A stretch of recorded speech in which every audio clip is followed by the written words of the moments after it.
got the serious look just like y'all got. That serious, intense look. Because he's trying to find his way. He's trying to figure it out. It's frustrating. I'm trying to listen to God.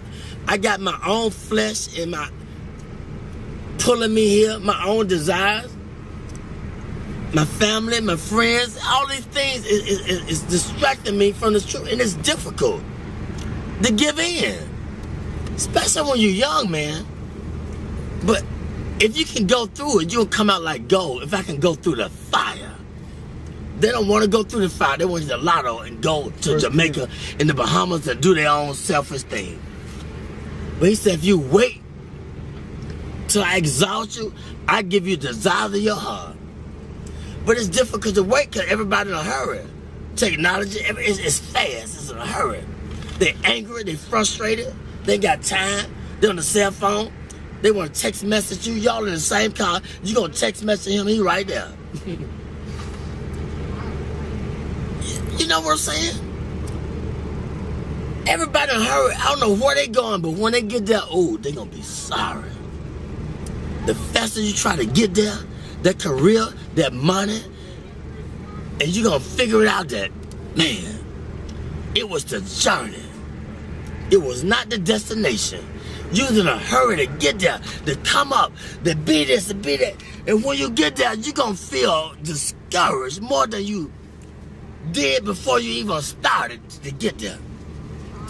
Cause it was the journey, the people that you didn't stop to talk to like me at checkout. The people at the gas station. You was in a hurry to get there, but it was the journey. It was the gas station. It's checkers. It's the journey, not the destination. Because the destination is steadily evolving. We always growing in wisdom and knowledge and understanding. It's always evolving. And we can never obtain it because it's steadily, constantly evolving. The more humble you be, then the more you can be fulfilled with the truth. But when you think you got it and you're on your way, then you're going to get less of it because can't nobody talk to you. You can't stop. You're in a hurry. It's a difficult thing, but you got it. I see the intensity. Especially being with him.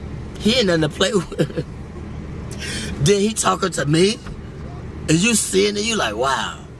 You already amazed at his skill and what your relationship, but he's showing you the journey. That's very important, amen. He's showing you how to relate, connect to the people. I'm gonna say this. It's a man with pushing a basket. This man right here, they brilliant now. Don't look at the outside appearance. I've seen him in action. He was pushing a basket, and I was under the bridge, and I was talking to everybody except him. He was the last person I talked to. He said, "Why didn't you talk to me first?" He said, "I should have talked." He said, "Don't you ever pass by a man pushing a basket and don't acknowledge him. I never do it in my life again." I talk to the person pushing that basket. How's your day? How you doing? I talk to the homeless people because they say be careful how you entertain strangers.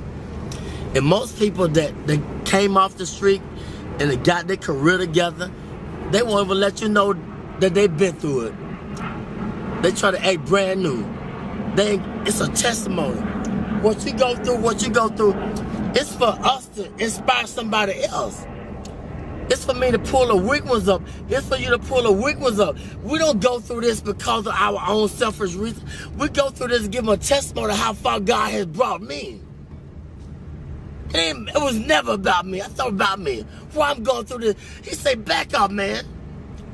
Who you going to inspire? Who you going to tell somebody about the glory, the grace of God if you don't go through it? Get out of yourself. And once I step back, I be seeing the deep things of God. And so I don't play with him. I don't ask him for a lot. I just say, give me my portion for the day. I don't want a lot of things. Just give me enough that I can deal with. He said, I give you, but fulfill your bond greater than you can ever ask. I know what you desire. I know what you need. But Lord, give me my portion where I can be grateful. where I can be thankful. They unthankful, they unholy, they ungrateful, they got a job, they don't want the job, they got 40 hours, you can't work on Saturdays, you can't work on Sundays, now you got 3 days, they always complaining and griping and murmuring. Stop it. He said be grateful with the little things. And wait, and I put you there. But he gonna put us in a place where they appreciate me in the job. I don't hate going to work. I gotta watch my back. They backstabbers. You making the money, but I can't go to that job because I gotta watch my back. They haters.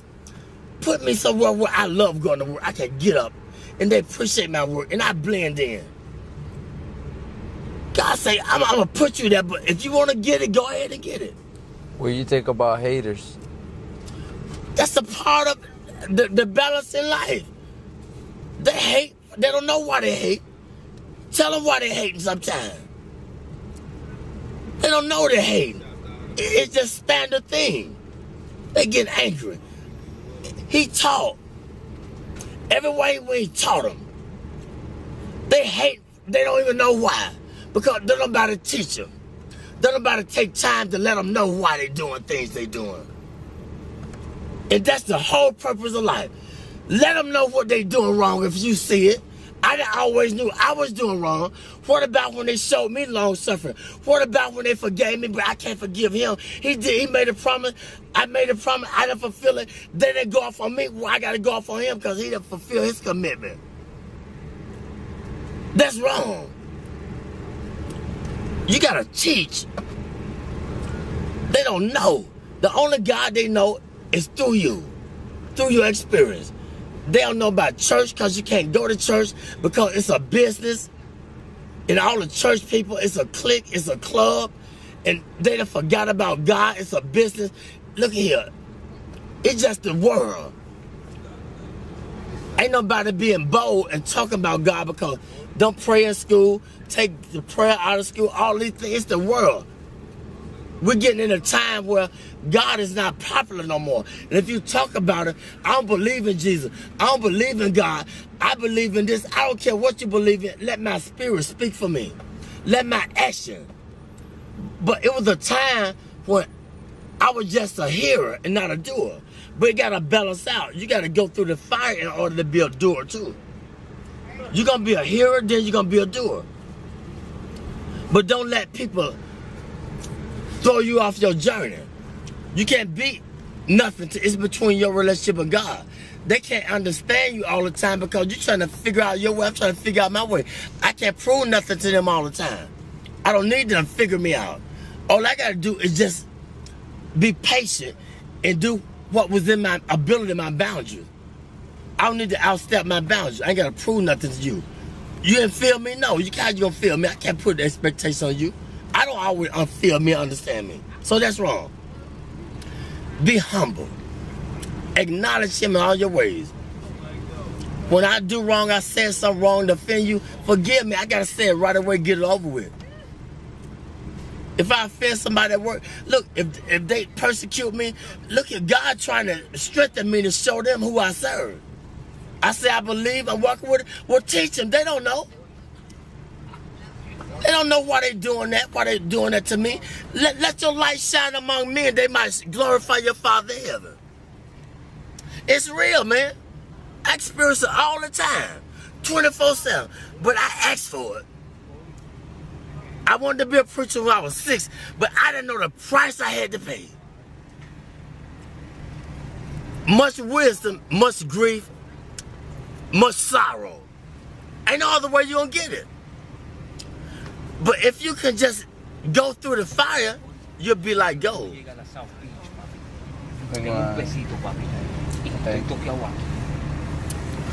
The first thing they do when you go to a pawn shop and take what they do? How do they determine if it's gold plated or what? What they do? What kind of test they take it through?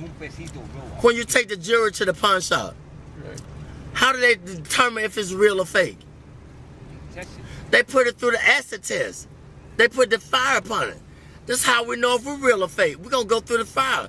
You're going to have disagreement with each other, but it's okay. You're going to be friends, But if you have a disagreement, it's just a different agreement. That don't mean you ain't got to see him no more and talk to her or talk to her or whatever. I want to go to work. I don't want to go to work because they stressing me out on the job. You feel me? They ain't receiving me with my full potential.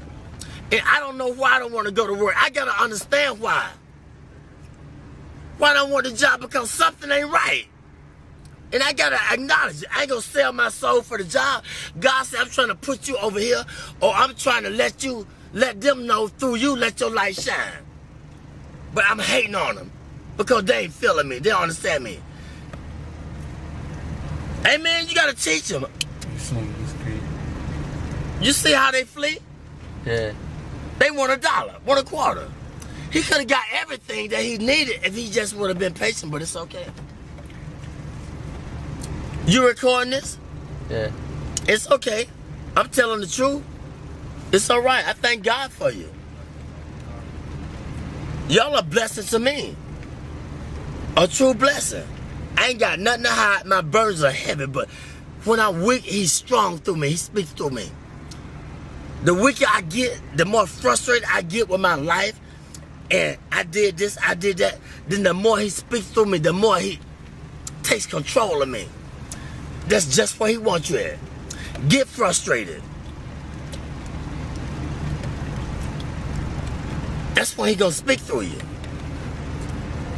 But he gotta get you in that point where ain't nowhere else to go but to him.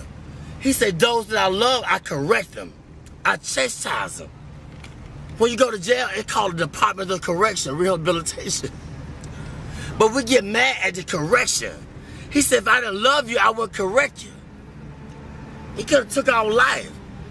Amen? Amen. He could take the life. But he corrected me. I just thank God for y'all. I see it in your eyes, but this is what Solomon asked.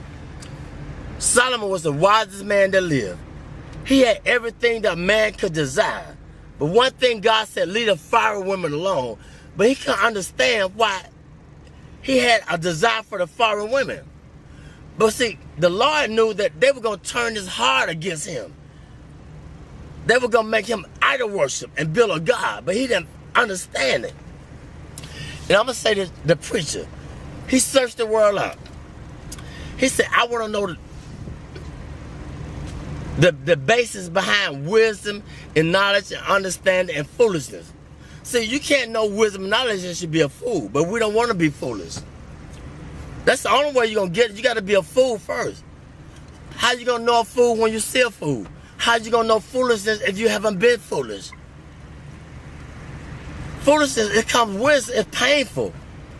Because we think we all of that. We got a lot of abilities. We can create. We can send man to the moon. We can be inventors, but we're limited. If I understand that I'm limited, then that's when God takes control and gives me the wisdom that I desire. Humility. Be humble. If you don't understand your purpose, ask God. But ask him in sincerity. What's my purpose, God? Did you ever ask that question? What's my purpose? Why I'm here? What am I meant to do? But sometimes he can't tell us all at once. It might be too much. But be sincere.